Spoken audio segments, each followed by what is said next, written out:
Are you a podcaster? Maybe you've got that big idea and you're looking for a network to join. The multi-award-winning Ozcast Network can get your content to eyes and ears all over the world. Join now for the first month free, and you could be featuring this sound at the beginning of your podcast. Ozcast. Simply head to ozcastnetwork.com for details.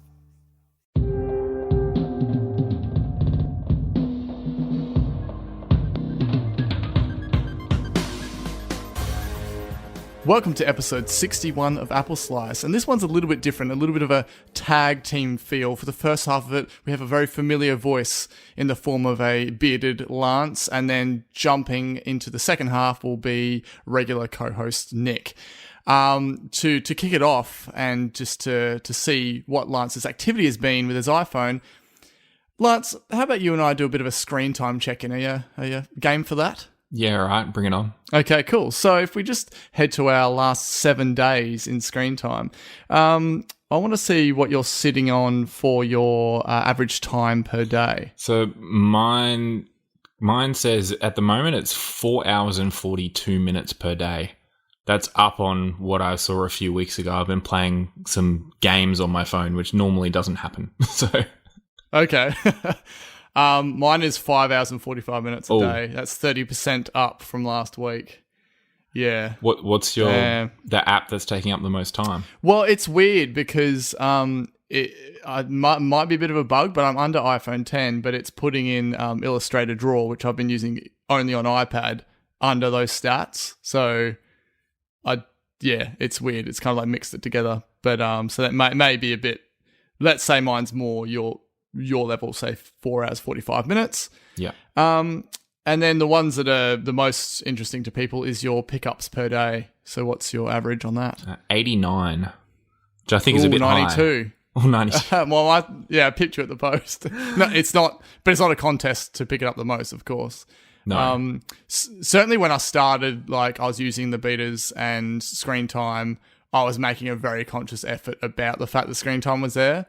So I really should be checking into the stats a bit more to try and like curb my behavior a bit. So, and lastly, the notifications on the right, the average per day. What do you have? 84. Ooh, 79. So we're pretty similar. Yeah. Pretty similar. Yeah. So I've got like cool. For the week, almost 200 messages and 200 Facebook Messenger. So most of it's just social back and forth with friends and stuff, which I don't feel guilty about.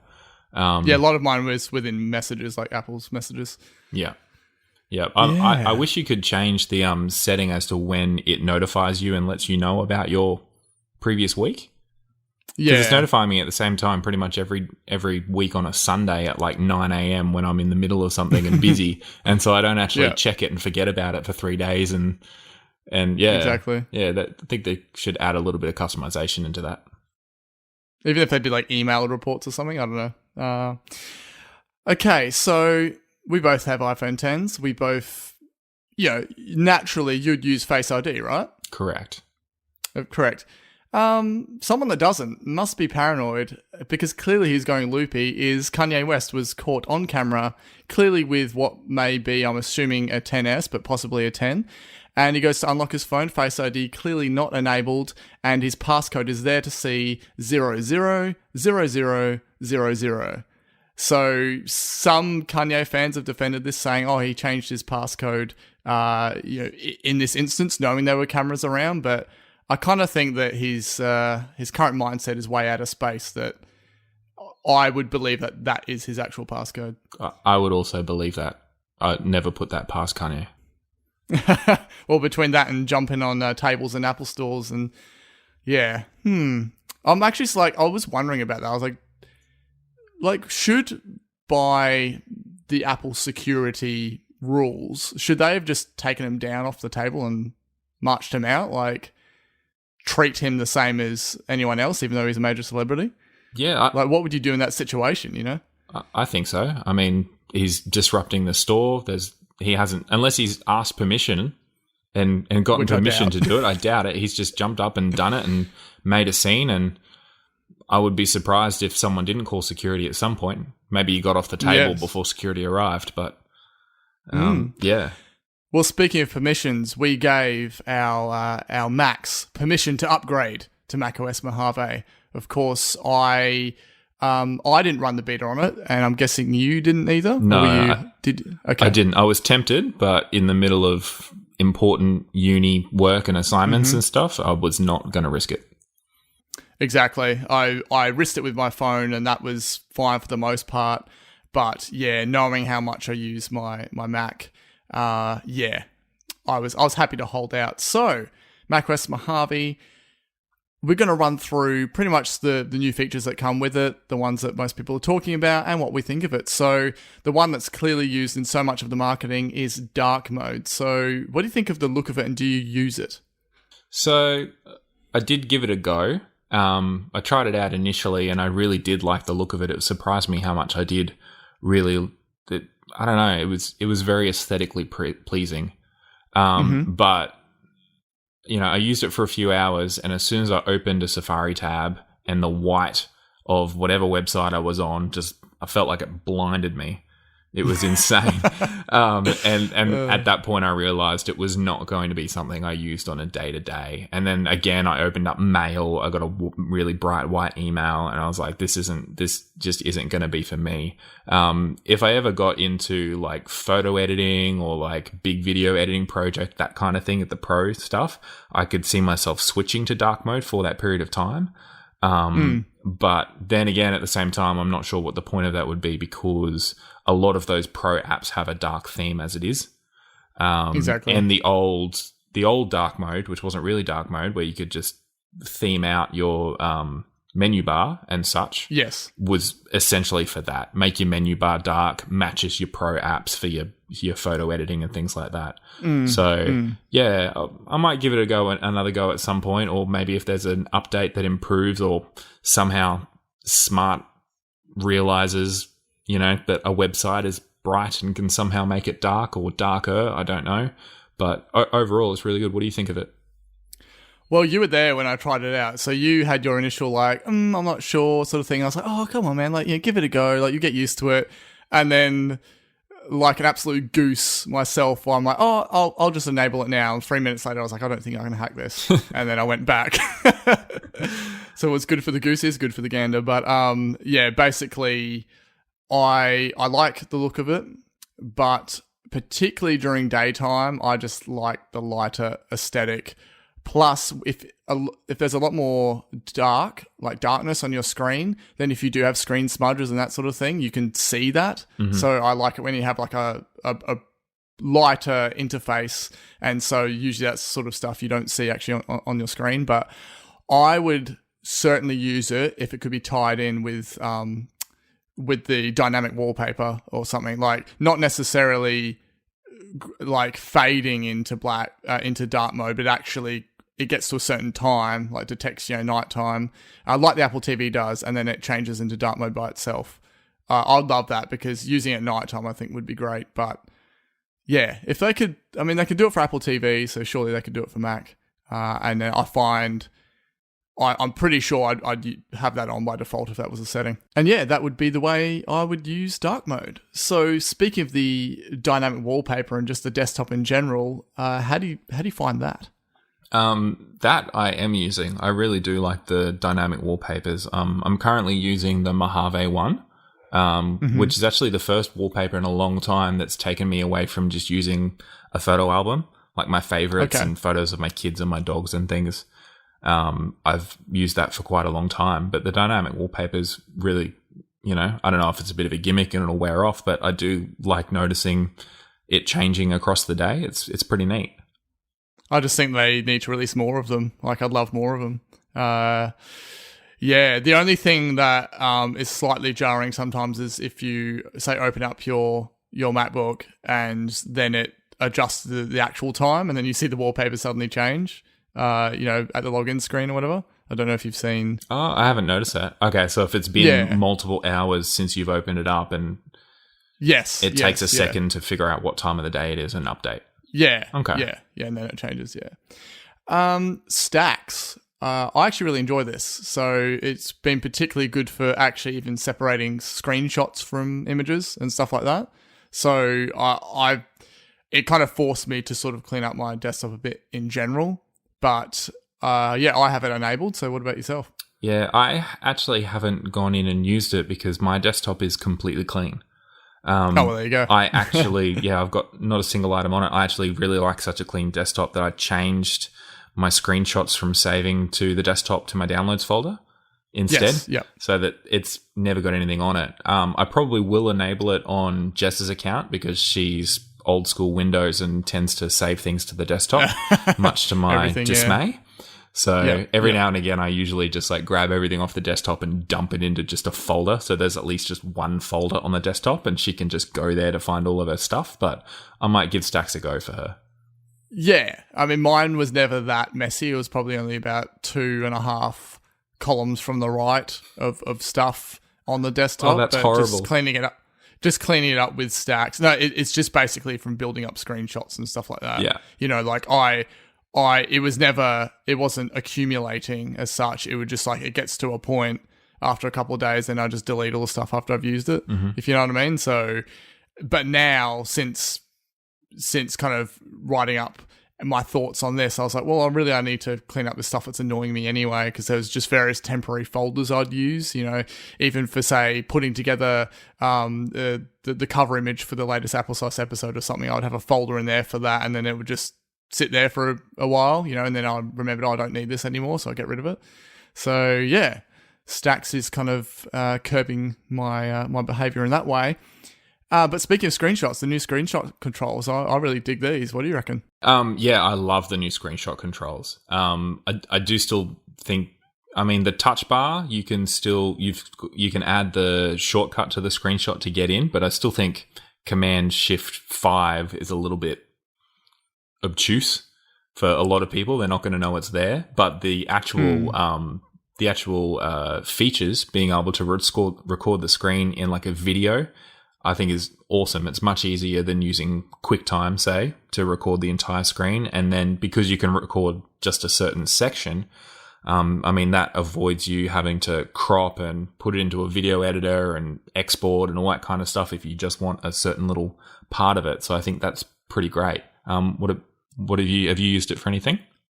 Oh yeah, I like screenshots is one of my most used touch bar shortcuts, and yeah, the fact that I had installed Mojave and I kind of even forgot that all this different stuff with screenshots was a feature, and it came up. I was like, oh, this is wicked, and the fact that it reflects, you know, that little section down the bottom of your screen is reflected on the touch bar is cool.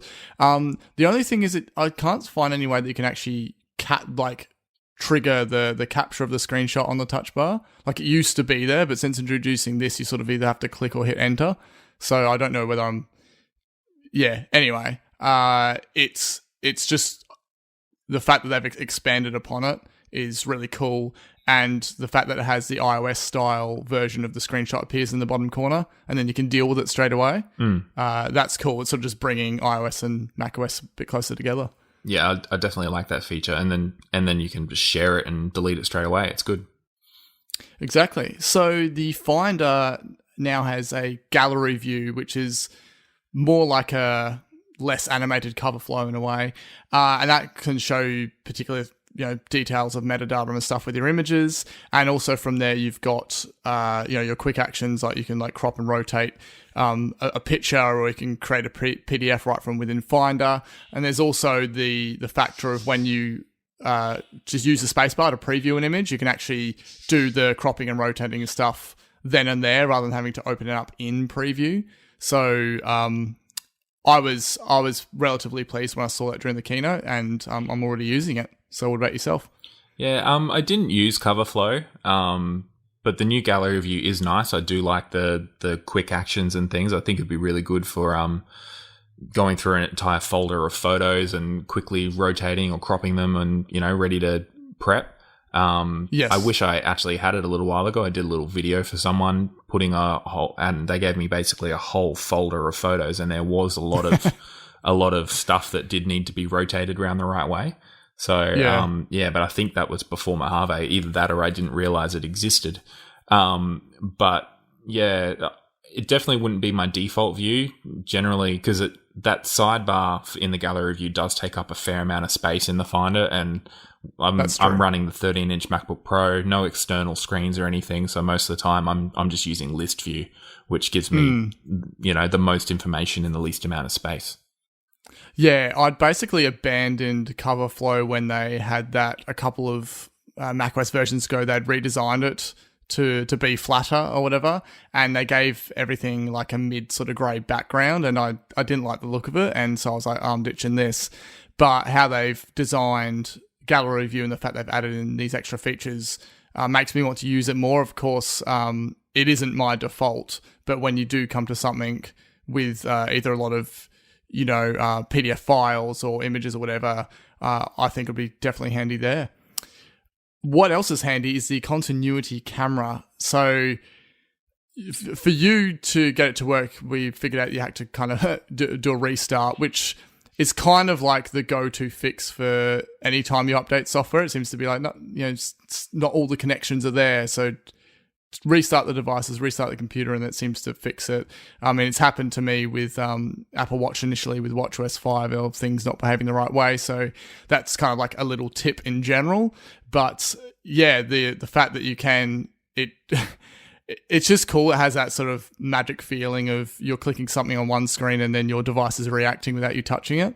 And then the way it passes the photo back is quite fluid too. So did you actually test it out? Yeah, it works really well. It's pretty neat how you don't even have to have your phone like unlocked or anything. It just flicks straight to the camera, take the photo, bring it in. It's really quite. I don't think any other company would bother with the amount of programming and AI and just all sorts of technical stuff to get something like this working. And it's handy. It's not a game changer, but it's just really Apple-esque, isn't it?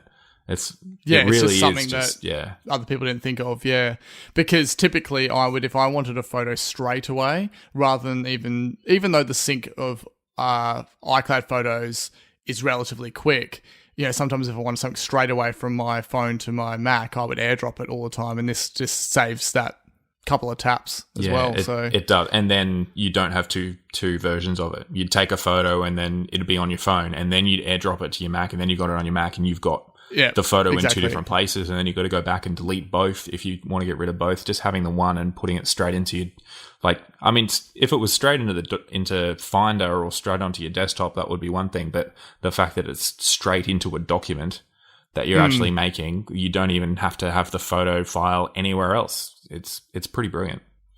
It is pretty cool. Something I know Nick was a big fan of is the new measures of tracking prevention in Safari, and that little factor about, websites like Facebook can be, tracking you everywhere, from even just having their little embedded like and comment widgets that you find all around different sites. So that there's blocking and tracking prevention there. I haven't come across it yet because I don't usually land on sites with this sort of thing in general, but just knowing it's there is cool.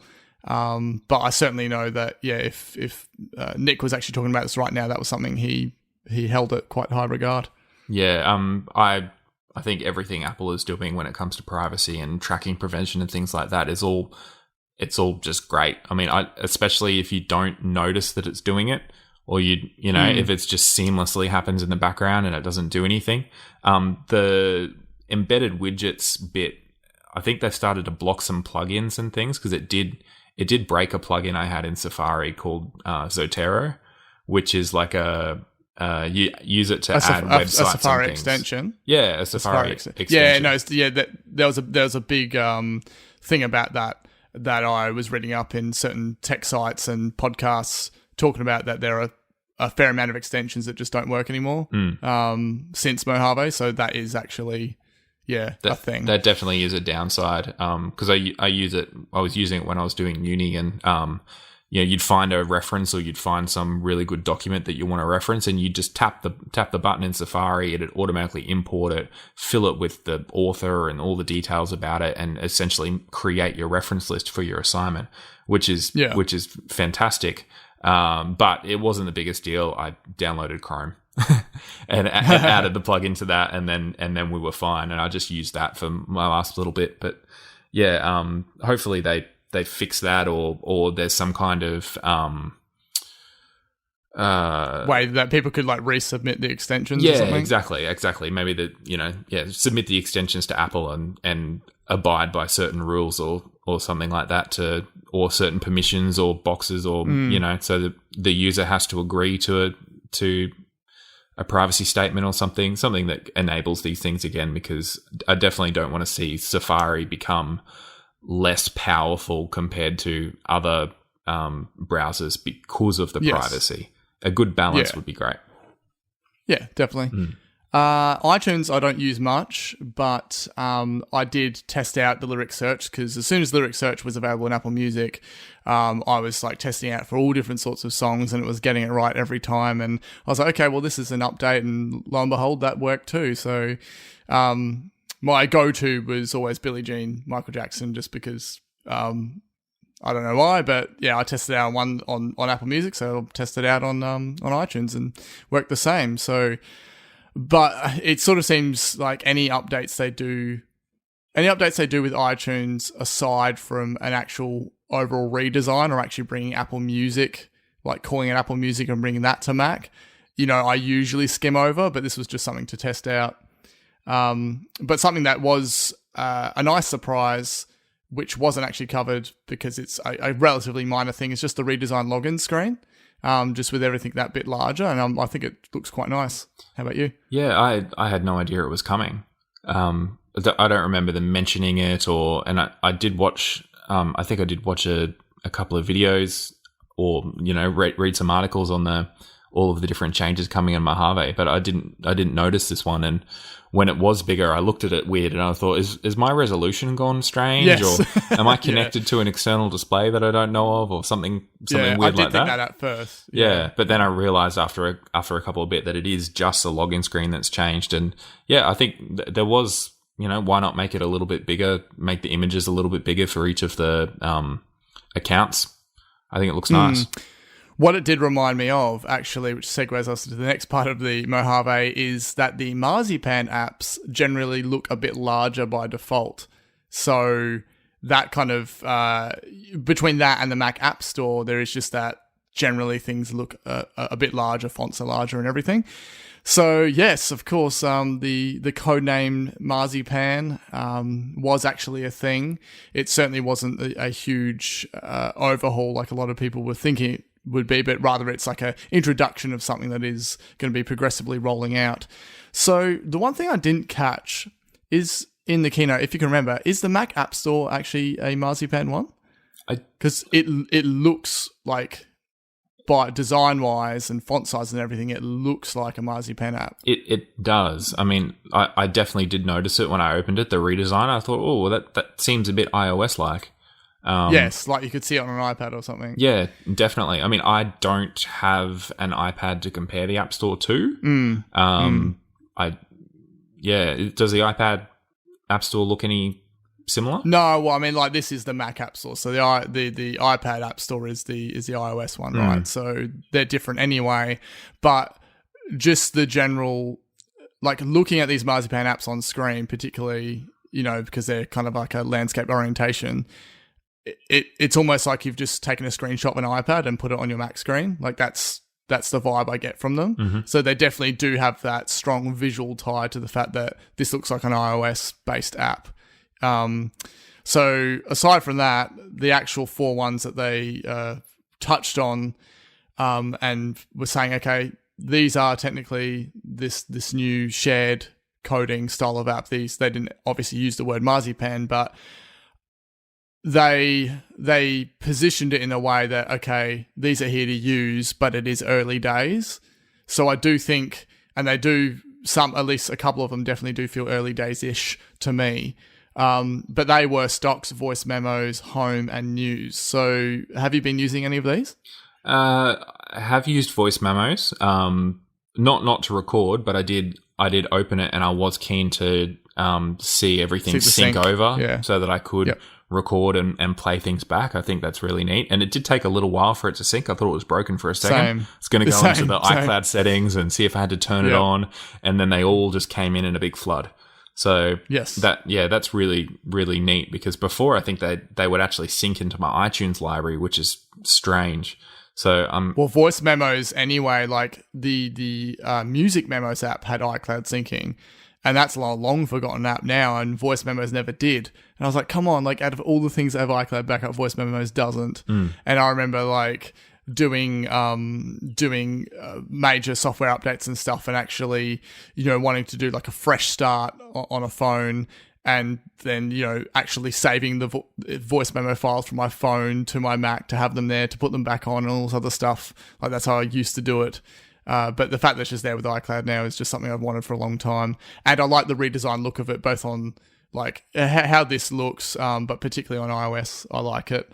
And going with the actual other Marzipan apps, the news app looks cool because that matches the news redesign, and same as stocks, but it's home that I think is a letdown.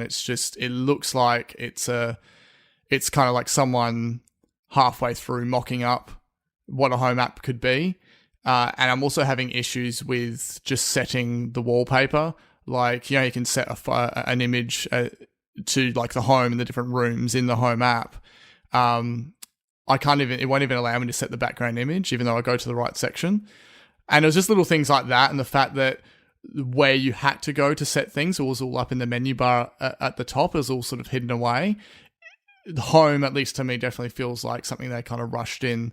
It's good that there is actual home support. You can control those devices from the Mac, but if it were up to me, I probably would have held off on actually launching that one and keep the other three and be like, hey, here are these 3 new apps on this new format. But yeah, I think home, unfortunately, didn't hit a home run for me. Yeah, that's quite disappointing. I don't have any home accessories, so I've actually never used the home app. But from what I hear, in general, the home automation scene, people are generally disappointed with the home app on iOS as it is. Not enough customization, a bit clunky.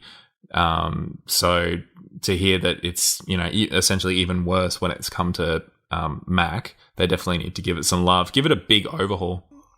Yeah, it's just even visually, like you've got that sort of basic gradient background, which can be nice, particularly on an iOS device, but the initial app window is set a certain size, and I've got a couple little devices on there, and it just looks so plain. And just the fact that, the settings were kind of buried away a bit was a bit of a downer. There's other little things that don't quite translate with Marzipan apps, and that is stuff like gestures that you can do on trackpad and Magic Mouse. So say the Apple News app on macOS, I expected I'd be able to swipe over with my trackpad or across the mouse and actually like or dislike a story, like you can do when you swipe on the iOS, but nothing happens. And you actually have to go into the story to even do anything. So there are kind of giveaway signs of where they haven't actually matched up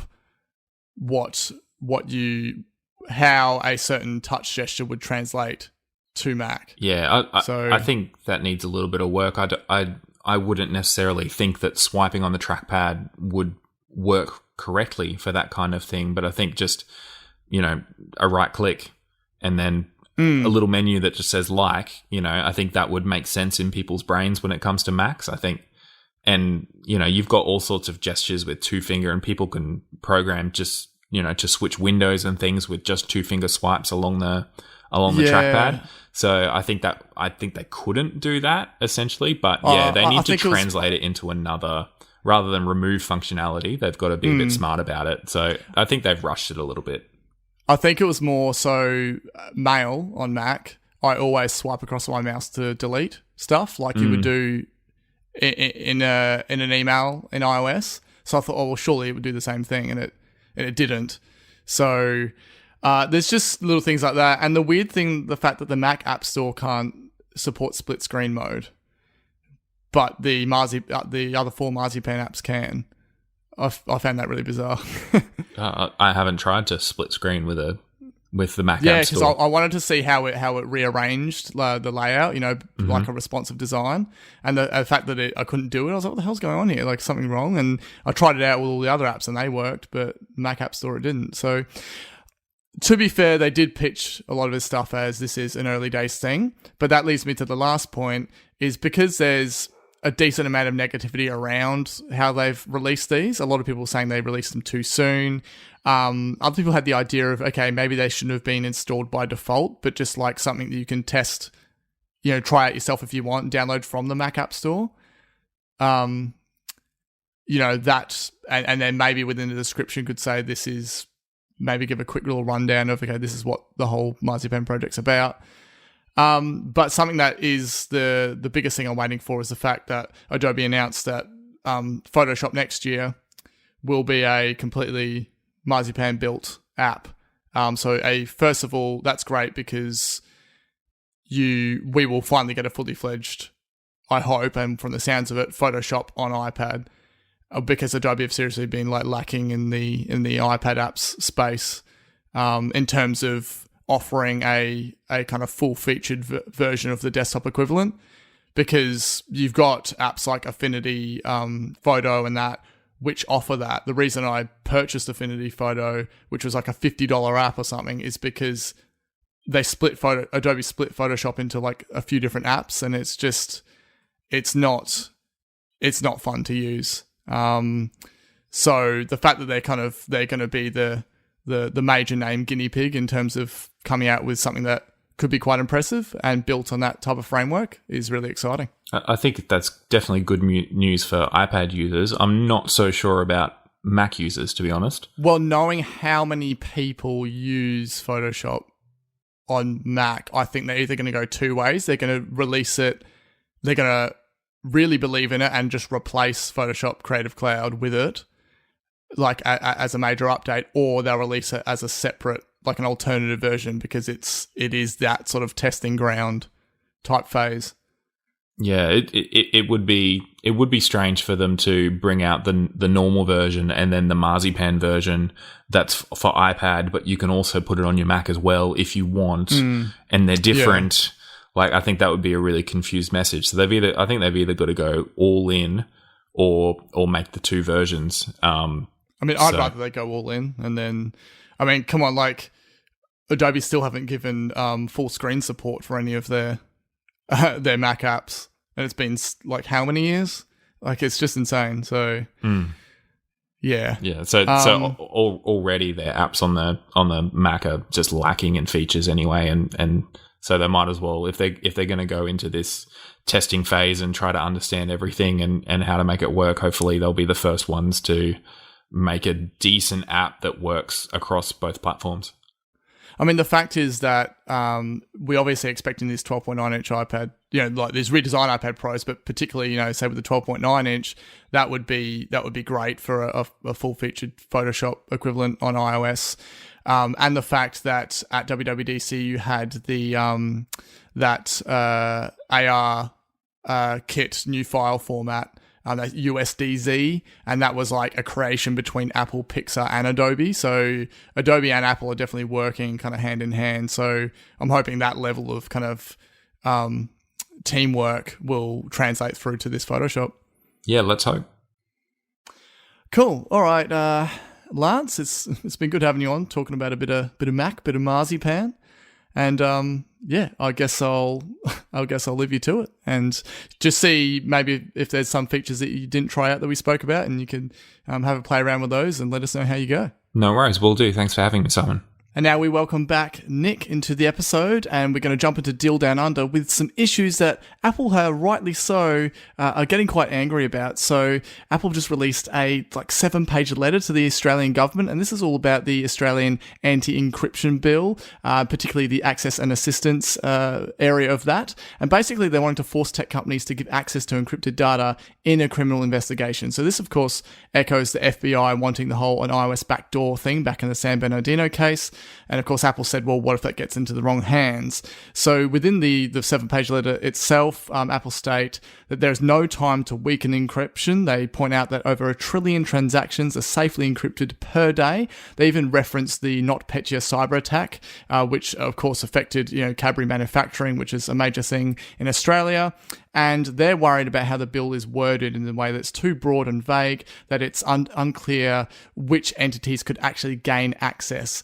So, man, are you kind of sick of the Australian government now in this area? Oh, yeah, definitely. We kind of have all of the worst like policies when it comes to government policies and what Apple's values are, stand for.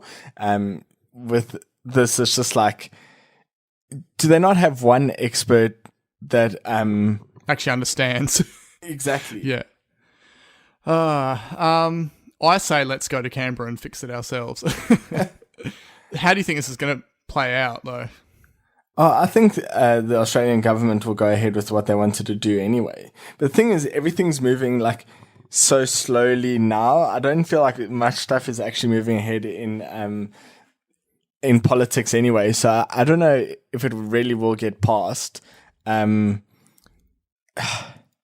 don't know. It's kind of like on my scale of Australian government things to worry about. Number one is me becoming a citizen. Number two is encryption. So I'm like just watching, because I basically check the Senate bill, like list of bills that they'll talk about every single day to see if they'll talk about these things. So I'll definitely know up front, like when it's happening. But I really hope that it doesn't pass. Me too. And something else that certainly needs a good solution and the truth to come out is all this stuff to do that you might be hearing about in terms of Chinese government spying on us through chips and all sort of things. So what's this all about? Well, in a bit of a nutshell, Apple, Amazon, the two biggest names in this case, and a bunch of others, basically... Bloomberg were running a story that back in 2015, Chinese surveillance chips about the size of a pencil tip were found on server hardware contracted by a company called Supermicro. So supposedly these were added by the Chinese government to spy on US companies and their users. So reports, the Bloomberg report states that Apple actually informed the FBI back in 2015, and Amazon did too, that they discovered this, and all these years later, the investigation is still going on, according to Bloomberg. Apple's reply was just like, it was pretty unlike Apple. And just a quick little excerpt from it. Apple said, to Bloomberg, on this we can be very clear. Apple has never found malicious chips, hardware manipulations, or vulnerabilities purposely planted in any server. Apple never had any contact with the FBI or any other agency about such an incident. We are not aware of any investigation by the FBI, nor are our contacts in law enforcement. And they actually state that Bloomberg may be confusing the story with an incident in 2016 where there was a single infected drive on a Supermicro server, which turned out to be accidental and not a targeted attack. Amazon had a similarly strong statement too. So what are your thoughts on this? I mean, Apple don't often come out with statements like this. Oh, yeah. Look, I guess most Apple rumors, things that people talk about when it comes to Apple, will be their products, and they definitely never come out with anything there, right? But this is potentially very damaging for them, and I know a lot of people are framing this, in the context of national security. So it's a lot like bigger of a problem. So I'm not surprised that Apple came out with some sort of reply, but the level, the level of denial in this reply is unlike anything I've ever seen from Apple. This isn't, we don't believe in 7-inch tablets and then releasing iPad mini 2 years later. Exactly. This is, we categorically, this is something we do not know what you're talking about. We have not had any dealings with this. Like, to me, it's just I know there are a whole bunch of conspiracies around it, but I just find it really interesting how they specifically, rebutted things in Bloomberg's article, said, we really think that you're confusing this with something else. Your sources suck. Like, I don't know. They went like, flat out on this. So yeah, it was really interesting to see. I've never seen anything like it while following Apple. Plus, in the past, I've actually had quite a good relationship with Bloomberg. So it's almost like, yelling at one of your friends. Like it hardly ever happens. And the worst part that really annoys me about this is that Bloomberg have stirred this all up, right? And okay, if it proves that Apple and Amazon are lying, that is catastrophic. But if it turns out that Bloomberg stuffed up and they did get their wires crossed, or they were trying to intentionally cause some sort of drama, that will come out and then it will blow over and Bloomberg will continue as normal. That's what I hate the most about this. But the fact that since this has all exploded, it's then turned out that denials of all Bloomberg's claims have come from Supermicro, Homeland Security, NSA, the GCHQ, which is the UK version of NSA, and even one of Bloomberg's sources said, no, I think you took my words out of context. So yeah, that was, I think, the best part.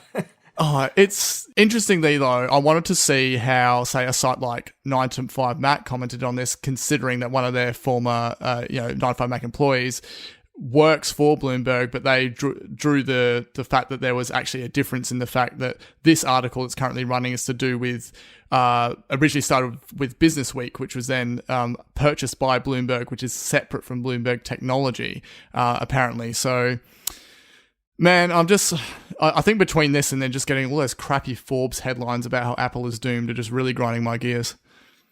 Oh, yeah, and then suggested videos to watch Unbox Therapy, where it's like, the iPhone XS is a great phone, don't buy it. It's just like, dude, all of these things are just ridiculous now. Just completely ridiculous. It's all about the clicks. Yep. Oh, man. Okay, now speaking of things that did grind some people's gears, is a bit of a stunt that very much respected YouTube tech guy Jonathan Morrison did, where basically we know how much people are fans of iPhone cameras and how much people hold Pixel 2 to a high regard, and he did a little bit of a stunt where he said this is shot on a Pixel 2, this is shot on an iPhone XS, and it was to directly address the whole beauty gate issue, and everyone was jumping on the fact that, the Pixel 2 one is so much better, and it turns out they're actually both iPhone XS, and that really stirred up some controversy. The way this may have backfired is now no one believes any of the photographic evidence he provides from any devices now. But it's not just him. It's like every YouTuber that posts anything is now just filled with those comments like, yes, this isn't actually that. It isn't actually that. Whether it's MKBHD, iJustine, oh man, it really has caused an issue like further than just his channel. I mean, I think as long as no one else does a similar thing, I think it'll blow over. But I just like the fact that he wasn't trying to stir up Pixel fans directly, as trying to prove a point that people have a preconceived idea over who they are allegiant to as to what they can actually think they see in a picture or not. And to me, at the end of the day, with all these flagship phones, the cameras are just like, the differences are so minimal to the end user anyway, that like they're all impressive cameras. Like the Galaxy camera is impressive, the Pixel 3 is impressive, the XS, the 10 is, they're all impressive, and they do improve over time. But you can have your preference. You can have your preference for certain types of photos, whether it's more saturated or more realistic or whatever.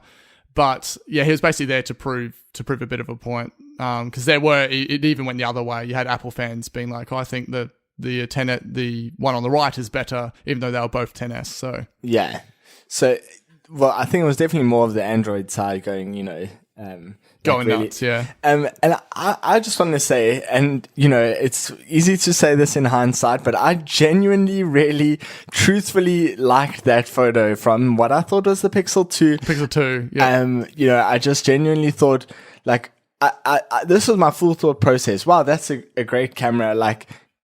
But why are you using it again? Are you just doing it for comparisons against them? And then anyway, turns out it was a XS, and then, that makes me happy because I own a XS. But yes. I just knew that deep down I genuinely liked the photo. And I think that I've also been trying to encourage on Twitter, like, Apple's not going to be the best at every single element of the phone, right? Like, they are objectively better in some areas, like the chips are better. They're objectively worse in other areas. And they're subjectively better and worse at other things. But like, it all comes together in one package that literally nobody except for you can decide, whether it's exactly. for you, right? And like, there's such a complex set of reasons that I own an iPhone, but, do I want the Pixel 2 or Pixel 3 or 4 camera to be bad? No, of course I don't. I want them to be amazing so that Apple's cameras also be amazing.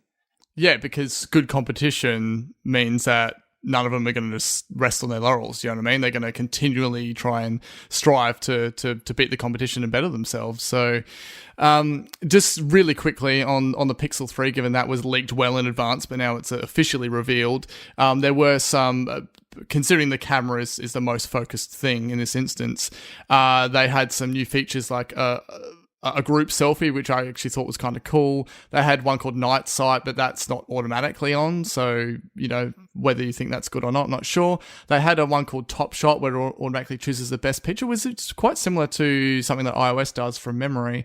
And there was that photo booth smile detection, which I think is fine, but then it's like forcing everyone that your group shots have to be everyone smiling. So not really sure about that.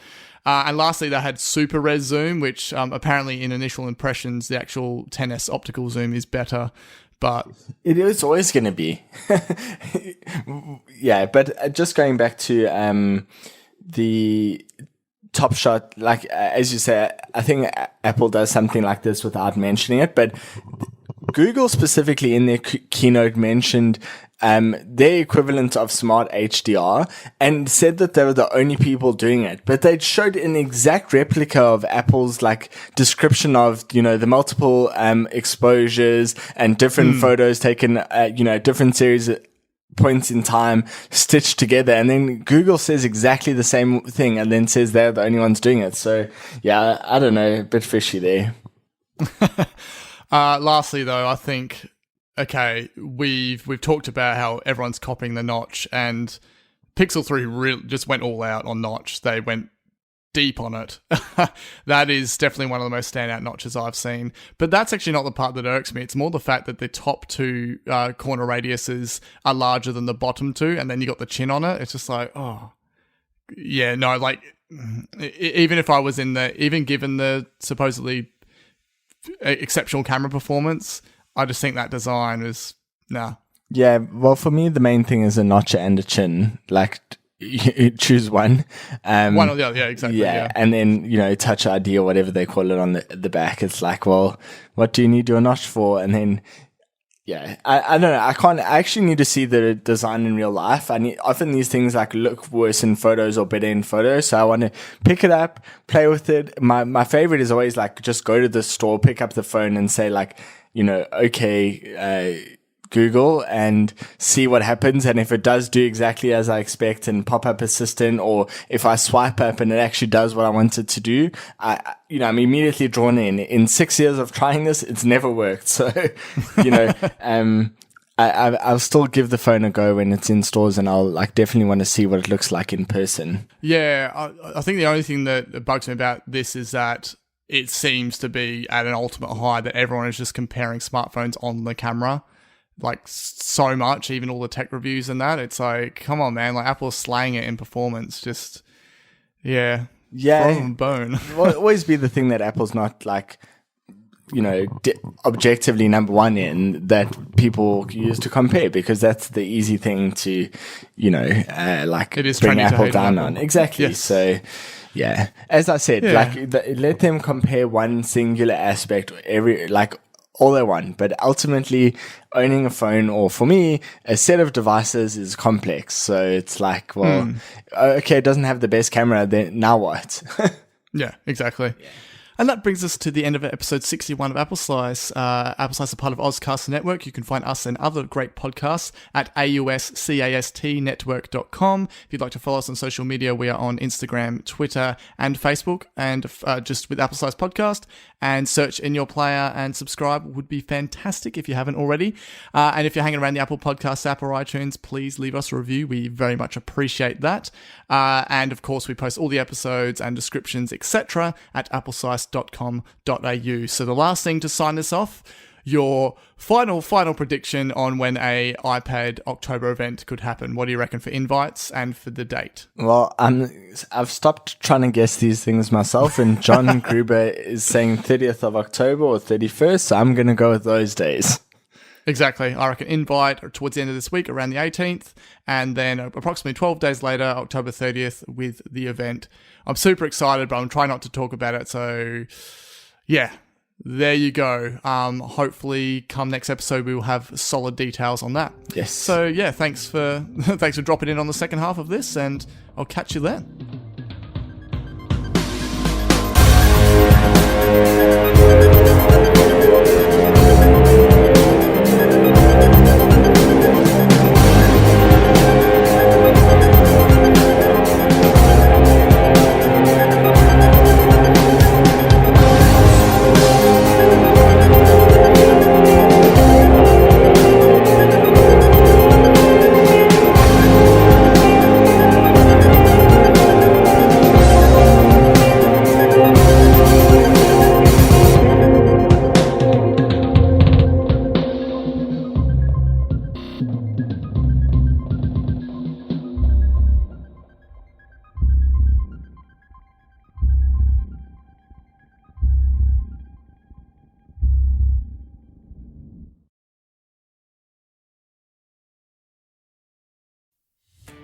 Are you a podcaster? Maybe you've got that big idea and you're looking for a network to join. The multi-award-winning Ozcast network can get your content to eyes and ears all over the world. Join now for the first month free, and you could be featuring this sound at the beginning of your podcast. Ozcast. Simply head to ozcastnetwork.com for details.